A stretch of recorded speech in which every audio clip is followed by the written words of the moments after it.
অর্জুনের প্রথম প্রশ্ন দ্বিতীয় অধ্যায়ে 54 নম্বর শ্লোকে। বই খুলে দেখেন। অর্জুন উবাচ স্থিতপ্রজ্ঞস্য কা ভাষা সমাধিতস্য কেশব স্থিতধি কিম প্রভাসেত কিমাসিত ব্রজেত কিম।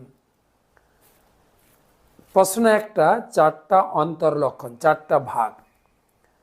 যিনি শুদ্ধ ভক্ত স্থিতপ্রজ্ঞ তার লক্ষণ কি, তিনি কিভাবে কথা বলেন, তিনি কিভাবে অবস্থান করেন, কিভাবে বিচরণ করেন। প্রশ্নটা হচ্ছে শুদ্ধ ভক্ত বা স্থিতপ্রজ্ঞ তার প্রথম লক্ষণটা কি।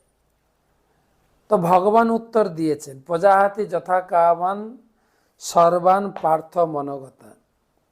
সে মন গড়া কিছু কথা